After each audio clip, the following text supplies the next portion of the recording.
Years and years ago, or decades ago, when I was a young order member, I used to spend quite a lot of time reading the transcripts of the seminars. It's the way I studied the Dharma. I used to love Bhante Sangharakshita in those seminars. He was so informal and he was just dealing with whatever people said. It was very unrehearsed, very spontaneous. And I used to read seminars a lot. And so when Subhuti asked me which text I'd like to look at, this one came maybe the first for me, because I just love this seminar. It's actually part of a longer seminar. It's a book called The Door of Liberation, put together by a Tibetan monk, Geshe Wangyal, 7 Buddhist texts. And in those days, of course, there weren't many books on Buddhism, not like today, and very, very few real texts from traditional texts. So he looked at the whole book. I don't know how, a week or 10 days, they went through the whole book together. And so this part of the seminar, Precepts Gathered from Here and There, it's called, it's kind of got lost in this bigger seminar, which I think is a great shame. It's kind of a hidden seminar as far as I'm concerned. It's a text mainly by a teacher, but also by his disciples. So it's a very, very informal kind of text. It's basically question and answers. His disciples will ask a teacher a question, he'll answer, they'll ask a follow-up question, he'll answer that. And then there's another question from in another area that he'll answer, then maybe there'll be a bit of to-ing and fro-ing. It begins with a teacher and his disciples, and then it moves on to Drom and his disciples. They ask him questions, he answers, and so on. And then it gets to some of the other disciples later on in the text.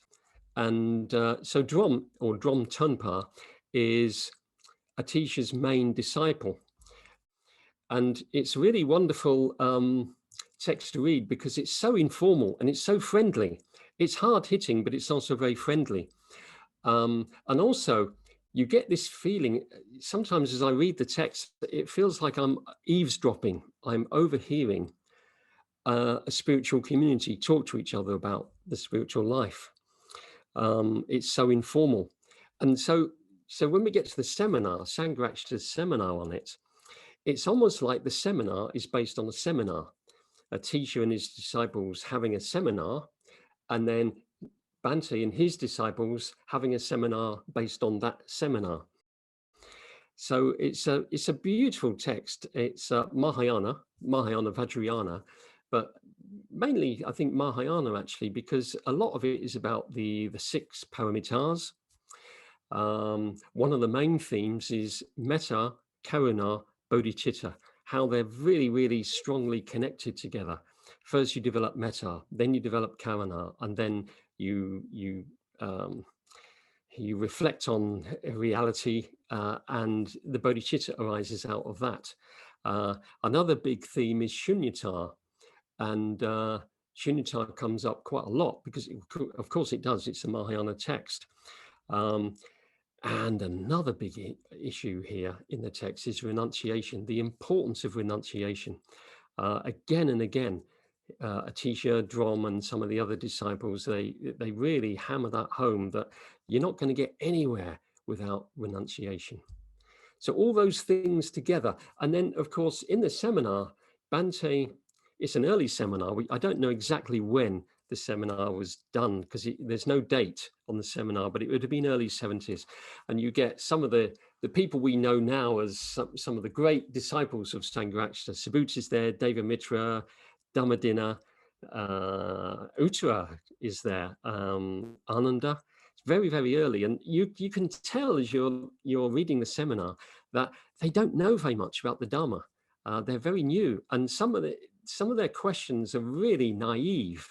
They've asked a question where they don't really know very much, which is really great for us.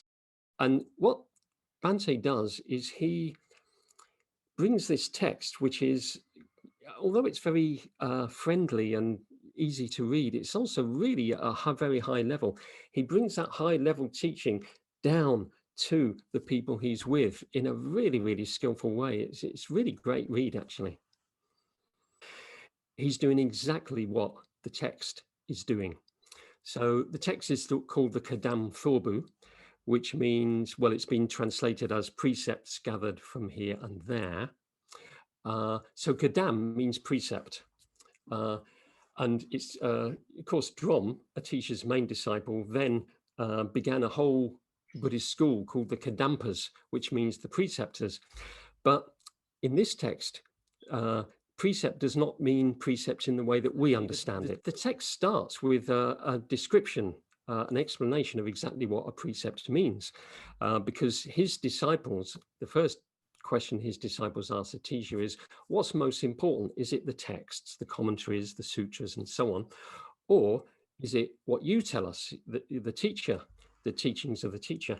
And Atisha says, the precepts of the guru or the teachings of the lama are more important than the texts. And so they ask him why, which is, I'm really glad they asked him that question. They ask him why. And he says, because the teachings that you find in books and so on are general teachings. You know, the author didn't know you. They're not writing straight to you. They're writing to humanity at large. And of course, they're very, very useful for us.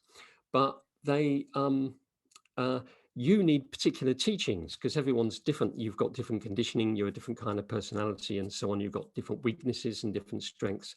So what I do is I take those general teachings and I kind of particularize them for you. So that's what a kadam really is. A precept is a teaching which is kind of a general teaching, but which has been translated, as it were, specifically for Atisha's disciples. And so all the way through the text, that's one of the main themes. They ask Atisha a question or Drom a question, and they'll reply to that person. And so that's exactly what Sangharakshita does throughout the seminar, well, probably all his seminars. For instance, there's one of the precepts is all about no self. And of course, in those days, people were really interested in no self as a kind of metaphysical proposition. We don't really exist. So what Bhante does with this is he says, what this really means is you're not selfish. Yeah, it's nothing to do with metaphysics. So no self means that you're not selfish. It's as simple as that. So that's Bhante's particular precept to the people in the room. There's another one that I really like, emptiness, shunyata, and they're all thinking metaphysically about it. And Bhante says, what it really means is that life is much bigger than any definition you can give it. It's beyond words to actually describe. And he does that so often. It's really great. And of course, I learned how to teach really from Sangharakshita. And that's one of the things I learned, that when someone asks you a question, it's no good just giving them a textbook answer. They need an answer which is for them. I've said it's particular to a person, and then you might think, well, you can only really talk to one person at a time. But of course, I think one of the things that Bhante did when he moved back from Kalimpong to this country is he knew that we all had different conditionings than the people he used to speak to in India. And so he then began to adapt his teaching for us with particular kinds of conditioning. So a precept means that too. The Pali Canon is, especially, he mentioned the Udana and the Sutta Nipata, those very, very early texts. They're just precepts given to people, but they come down to us as general teachings. And then what we need to do now is make them into precepts again. And in that conversation, it's really interesting. You said, well, that's what a study group actually is. What's the purpose of a study group? The purpose of the study group is to bring out precepts for the people in the group. It's no good if you just carry on talking in a general way about the Dharma. That's just a bit boring.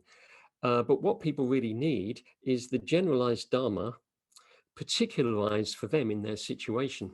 And so every study group should go away with a few precepts that people are taking away with them, which is a very high standard to reach.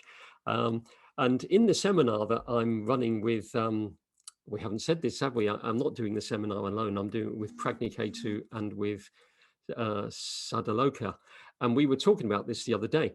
And we're going to make this one of the main features of the retreat, which is precepts in this particular kind of way, kadams, and we're going to encourage people to think very much in those terms. But we'll have smaller study groups, and what we want people to do in those smaller groups is to whatever has happened that day, the generalized teachings of the Dharma, let's say the bodhicitta or the whatever, they talk about how they can make that for them, how that will be translated for them in their life. So we're going to make the idea of the precepts in this particular sense very high on the agenda, really. Because when Bhante talks about, what the study group leader is, they should be creating precepts for people, I thought that's a big ask.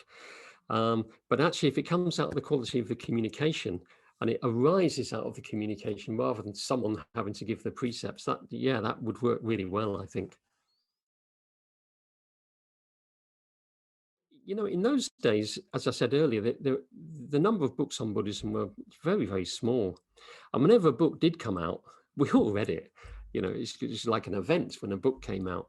So when this book came out, the Daughter of Liberation, and it was a book of Tibetan texts, we were all really interested in it. Probably everyone had a copy. And Bhante was really interested in any book that came out, he would read, and sometimes he would point us in its direction. He thought it was good, and sometimes he did a whole seminar on a book sometimes in order to mainly criticize it. This wasn't one of those books. He wasn't criticizing these texts, but I think he was very interested in us looking at traditional material. Pali Canon, of course, he did lots and lots of seminars on Pali texts, suttas, but he did the Door of Liberation. There was Mind in Buddhist Psychology, which is the Abhidharma, Tibetan Abhidharma. There were the Ratnaguna Samjayagata was that year, 76, which is an early Mahayana text. I think he just wanted to introduce his disciples to these traditional texts, really. The Daughter of Liberation had 7 texts in it, and the precepts gathered from here and there is just one of them. Some of the other texts are really quite different. One or two of them are very mythical. Strange things happen. But the Atisha text that we're looking at isn't one of those. What's distinctive about this, I think, is this text is that you get more or less all the themes that Bhante covers in the lecture series, the Bodhisattva Ideal series of lectures. The 6 paramitars, the 2 kinds of bodhicitta, the relative and the absolute, and so on. So we're looking at them again in the seminar, but in a very different way. We have more time to look at them. Whereas in the lecture series, Bhante gives us the main principles of the Bodhisattva Ideal. In this one, we're looking at how that works out, what you actually do. So the bodhicitta, you've got the relative bodhicitta and the absolute bodhicitta, and they talk about that quite a lot in the text. But how does the bodhicitta arise? Renunciation, metta, karuna. Yeah. And then, of course, reflection on reality, wisdom. Out of that comes the bodhicitta. Now that I've talked about that in a way, in a very general kind of way. But what happens is you go through the text and you begin to realize, oh, they really mean it. I've really got to develop metta. That's really, really important. And karuna, I do the metta bhavana occasionally, but they really mean that you do it and you live it. And so on with karuna. If you don't do that, the bodhicitta are not going to arise. So after a while, you begin to get the feeling that this is real. And these people that you're reading about in the text, they're really doing it.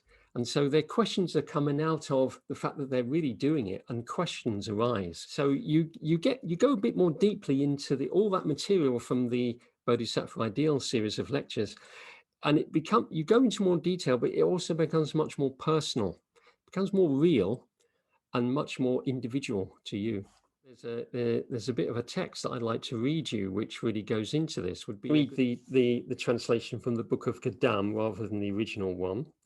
But this concerns Drom, or Drom Tunpa, who was, as I said earlier, Atisha's main disciple. And the interesting thing about Drom is, whereas Atisha was a monk, Drom was a layman. But he founded a whole school, the Kadampa school, and he founded a monastery called Radeng. So here he is at the monastery he founded.